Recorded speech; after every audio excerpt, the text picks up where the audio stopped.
Hello दोस्तों, नमस्कार। हमारे जितने भी ईपीएस 95 पेंशन धारक हैं, आप सबका हमारे नए वीडियो में स्वागत है।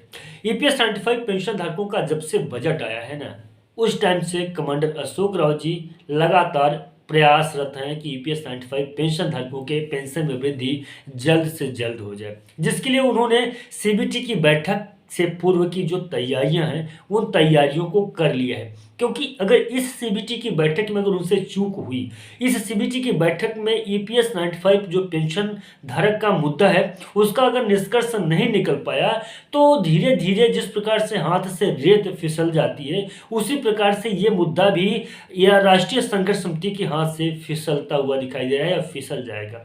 मैं क्यों बोल रहा हूँ इसको भी आगे मैं आपको बताऊंगा।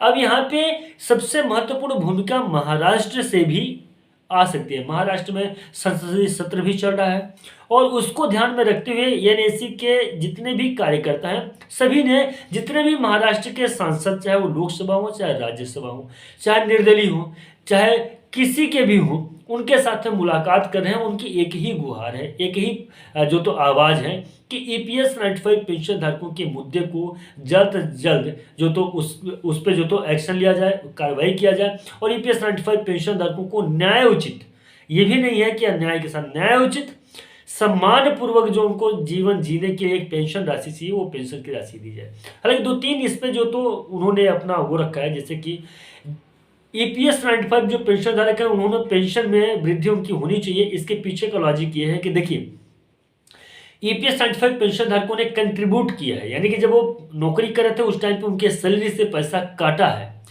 आज के डेट में सरकारों द्वारा लाडली बहना योजना, मैं कोट कर रहा हूं, इसको अन्यथा या गलत ना पकड़े, सिर्फ और सिर्फ समझाने के लिए, लाडली बहना योजना चलाया जा रहा है जिसमें महिलाओं को 1250, 1500, 2100, जिस राज्य में जो भी हो इसका डाटा तो उनको दिया जा रहा है। वहाँ पे किसी भी प्रकार का कोई कंट्रीब्यूट नहीं है। और भी बहुत प्रकार की जो पेंशन है, सम्मान पेंशन, सम्मान निधि योजना किसान के लिए, और जो तो और भी बहुत प्रकार की है, वो सब कुछ उनको दिया जा रहा है। लेकिन जिन्होंने कंट्रीब्यूट किया है, इस देश की सेवा की है 60 साल तक, 60 साल की उम्र तक, यानी कि 30 से 35 साल तक सेवा करने के बाद अपने पेमेंट के, अपने सैलरी का एक हिस्सा जो तो सरकार के खाता में रखा, ताकि वक्त आए पे ये जो जितने भी लोग हैं उनके बुढ़ापे में सहारा बने वो पैसा, सहारे के रूप में उनको मिल कितना रहा है, मात्र 1000 रुपये मिल रहा है।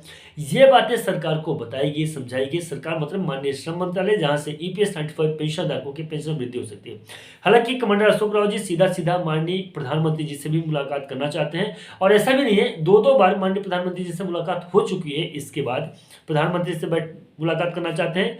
अभी उनका जो हुआ है कि लोकसभा में स्थगन आदेश पारित कराने या मुहिम का, इसका मुहिम जो तो जारी है उसमें स्थगन आदेश लाने के लिए। दूसरे नंबर पे ईपीएस 95 जो पेंशन धारक है ना, उनकी जो बैठक हुई है सीपीएस के साथ में, वो बहुत महत्वपूर्ण बैठक थी ईपीएस 95 पेंशन धारकों के पेंशन वृद्धि को लेके। पेंशन में अगर वृद्धि होगी तो ये बैठक भी याद रखी जाएगी। और जब से बजट का प्रावधान नहीं निकला है उस टाइम से ही माननीय कमांडर अशोक रावत जी सीबीटी की बैठक के पीछे पड़े होंगे, और सीबीटी की बैठक हो, उस सीबीटी की बैठक में ईपीएस 95 पेंशन धारकों का मुद्दा होना चाहिए। और आगे महाराष्ट्र में जिस प्रकार से सभी सांसदों के साथ में मुलाकात की है, वाकई काबिल तारीफ, और ईपीएस 95 पेंशन धारकों के पेंशन वृद्धि को ध्यान में रख के किया गया है, जिससे अब प्रतीत ये हो रहा है कि इतना सब कुछ काम होने के बाद ईपीएस 95 पेंशन धारकों के पेंशन में जल्द से जल्द वृद्धि देखने को मिलेगी। वहीं पे एनएससी की जितने भी छोटे या बड़े दल हैं, चाहे कहीं के भी हो, मतलब ऐसा नहीं कि महाराष्ट्र के हो, महाराष्ट्र से कहीं के भी, चाहे दिल्ली के हो, चाहे महाराष्ट्र के हो, चाहे मध्य प्रदेश के हो, चाहे उत्तर प्रदेश, कहीं के भी हो, उन सांसदों के साथ में मुलाकात कर रहे हैं। ताकि इसके पीछे कारण ये है कि जितने भी सांसद लोग हैं सभी सांसदों को एक मंच, यानी कि एनएसी के जितने भी सदस्यगण है या एनएसी की जो भी प्रस्तावना है उसको वो जो तो संसद सत्र में बोले, ईपीएस 95 पेंशन धारकों की आवाज को सदन में उठाए, ताकि सरकार तक ईपीएस 95 पेंशन धारकों की पेंशन वृद्धि का मुद्दा पहुंचे, और भी जो तो ईपीएस 95 पेंशन धारकों की पेंशन वृद्धि के हक में उतने बात करें। यानी कि कुल मिला के ये कहा जा सकता है कि एक मंच पे एकत्र करने की कोशिश राष्ट्रीय एनएसी की है, राष्ट्रीय संघर्ष समिति की।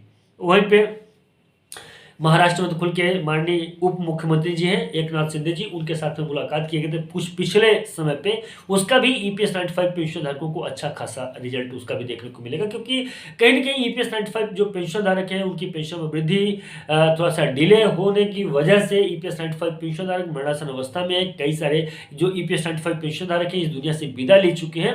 अब ऐसा न हो, जल्द से जल्द ईपीएस 95 पेंशन धारकों के पेंशन में वृद्धि हो। कुछ ये उद्देश्य के साथ में राष्ट्रीय संघर्ष समिति की टीम लगातार निरंतर कार्यरत है। फिलहाल दोस्तों आज के लिए बस इतना ही था।